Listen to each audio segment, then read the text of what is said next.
بڑا اچھا سوال ہے، اور یہ آپ ہی کا نہیں سبھی کا سوال ہے. یہ تو میرے اپنے ذہن میں بھی یہی سوال رہا ہے کہ یہ کیسے ہو تو کیسے ہو.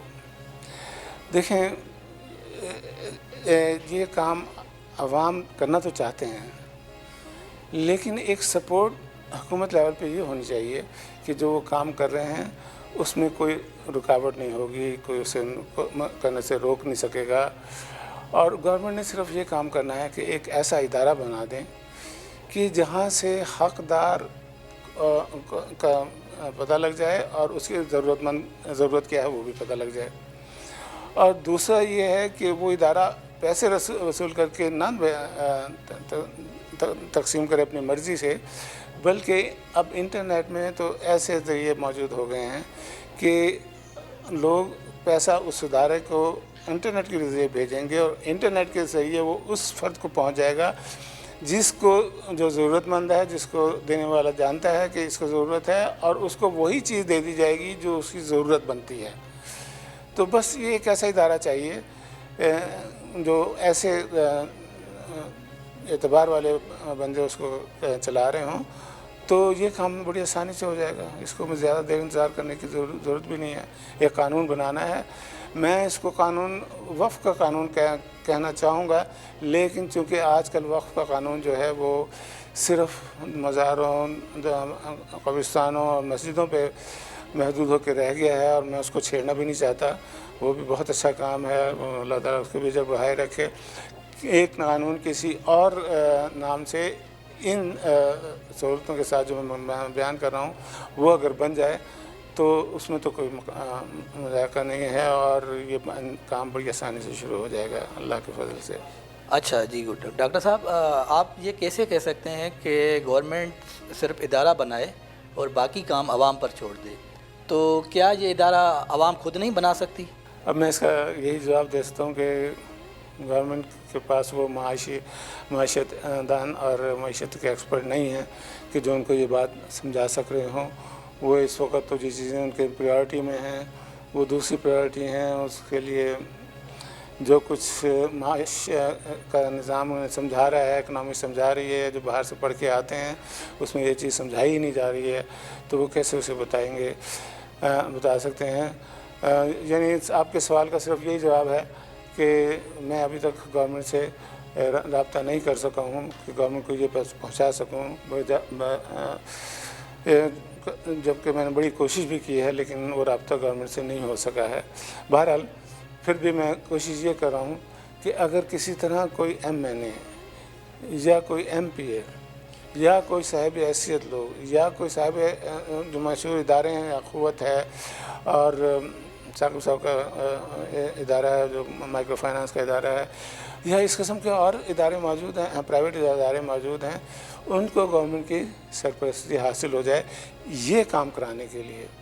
لیکن یہ کام کرانے کے لیے ان لوگوں کے پاس بھی سہولتوں کی کمی ہے، گورنمنٹ کو پرووائڈ کرنی پڑے گی. اور سب سے بڑی جو کمی ان اداروں کے پاس یہ ہے کہ حقدار کی رجسٹریشن ان کے پاس نہیں موجود ہے. حقدار کے رجسٹریشن کی اور ان کی ضرورت کی ریکوائرمنٹ نہیں موجود ہے. نادرا کے پاس گورنمنٹ کا جو ادارہ ہے اس کے پاس یہ معلومات موجود ہیں، وہ اسے استعمال بھی کر رہے ہیں احساس کے ذریعے. لیکن میں چاہتا ہوں کہ احساس پیسے لے کے نہ قرضہ لے کے یا لوگوں سے پیسے لے کے نہ خرچ کرے، لوگ خود خرچ کریں. دوسرا یہ کہ وہ جب ادارہ جو میں سجیسٹ کر رہا ہوں وہ اگر خرچ کرے تو ایک پلان کے تحت خرچ کرے، اور وہ پلاننگ کمیشن کو وہ پلان بھیجنا چاہیے، دینا چاہیے، اور اس میں پرائورٹی بنانی چاہیے کہ سب سے پہلے جو لوگ پیسے دیں گے وہ غربت کو ختم کرنے کے لیے استعمال ہوں گے. اس کے بعد جو وہ ختم ہو گئے تو پھر ہم غربت کو ختم کریں گے. اس کے بعد جو ہوگی پیسے جمع ہوتے رہیں گے جو کہ ہر سال جمع ہوا کریں گے اس میں، تو پھر وہ یونائٹڈ نیشنز کے جو 17 مقاصد ہیں سسٹینیبل ڈیولپمنٹ پہ، ان پہ کام شروع ہو جائے گا. اور یا اس کے اوپر کام شروع ہو جائے گا جو ورلڈ بینک نے آج کل کہا ہوا ہے شیئرڈ پروسپیرٹی کے، کہ 40% لوگوں کو ہر علاقے میں، ہر ملک میں، ہر قوم میں 40% جو باٹم پہ ہیں ان لوگوں کو ساتھ پراسپیرٹی شیئر کرنی ہے. تو یہ کام پلاننگ کمیشن بتائے گا کہ یہ مقاصد کیسے پورے ہوں گے. اس مقاصد کے ساتھ پھر وہ ادارہ جو ہے وہ لوگوں کے پاس سے جو پیسے آئیں گے انٹرنیٹ کے تھرو بلاک چین ٹائپس کے طریقوں کے ذریعے پیسہ انہی لوگوں کو پہنچے گا جہاں لوگ چاہتے ہیں کہ جائیں, جس ضرورت کے لیے چاہتے ہیں وہاں جائیں, اور اس منصوبے کے مطابق چاہتے ہیں جو پلاننگ کمیشن چاہتی ہے. جی شکریہ ڈاکٹر صاحب, آپ نے اپنے قیمتی ٹائم میں سے ٹائم دیا, اور انشاءاللہ ہم اگلے پروگرام میں پھر ملیں گے. تب تک کے لیے اجازت, اللہ حافظ. جزاکم اللہ, آپ نے مجھے موقع دیا اس کا, اللہ تعالیٰ آپ کے اجر بڑھائے. سبحانک اللہم و بحمدک نشہد ان لا الہ الا انت نستغفرک و نتوب الیک.